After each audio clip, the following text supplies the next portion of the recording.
জুলাই হত্যাযজ্ঞের মামলায় এবার বিচারের মুখোমুখি সাবেক মন্ত্রী কামরুল ইসলাম এবং রাশেদ খান মেনন। তাদের বিরুদ্ধে অভিযোগ গঠন করে বিচার শুরুর আদেশ দিয়েছেন ট্রাইব্যুনাল। তবে এদিন কামরুল ইসলামের স্বাস্থ্য পরীক্ষার রিপোর্ট নিয়ে আপত্তি জানান আদালত।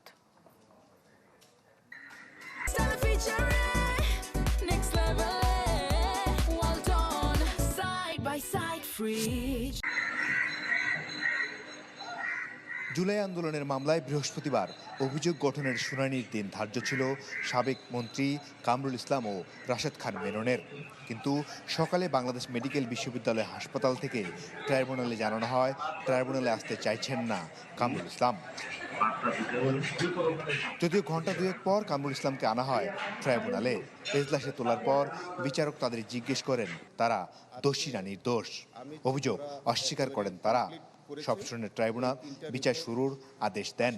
অ্যাডভোকেট কামরুল ইসলাম এবং রাশেদ খান মেনন দুইজনের বিরুদ্ধে 3টা চার্জ গঠন করা হয়েছে। এর মধ্যে অন্যতম চার্জ হলো যে তিনি শেখ হাসিনার সভাপতিত্বে 14 দলীয় নেতৃবৃন্দ হিসেবে তিনি এবং রাশেদ খান মেনন সহ আওয়ামী লীগের নেতৃবৃন্দ তারা একটা মিটিং করেছিলেন। সেই মিটিংয়ের মধ্যে বৈষম্যবিরোধী ছাত্রদের আন্দোলন দমন করবার জন্য তারা নির্দেশনা দেন, কারফিউ জারি করার মতো সিদ্ধান্ত নিয়েছিলেন। এদিকে বাংলাদেশ মেডিকেল বিশ্ববিদ্যালয় হাসপাতাল থেকে এভার কেয়ারে যেতে অসত্য মেডিকেল রিপোর্ট দাখিল করেন কামরুল ইসলাম।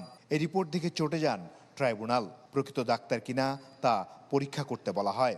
জেল হাজতে থেকে তিনি কেরানীগঞ্জে কি করে চিকিৎসা নিলেন, জেল হাজতে থেকে তিনি কি করে সিঙ্গাপুরে চিকিৎসা নিলেন, আর ডাক্তার সেই তথাকথিত ডাক্তাররা কিভাবে রিপোর্ট সাবমিট করলেন, এটা যথেষ্ট সন্দেহজনক এবং ট্রাইব্যুনাল এই বিষয়গুলো গুরুত্বের সাথে নিয়েছেন। এদিকে জুলাই আন্দোলনের বিচার নিয়ে ওঠা অভিযোগ তদন্তে গঠিত ফ্যাক্টস ফাইন্ডিং কমিটির আরও সময় লাগবে বলে জানিয়েছেন চিফ প্রসিকিউটর।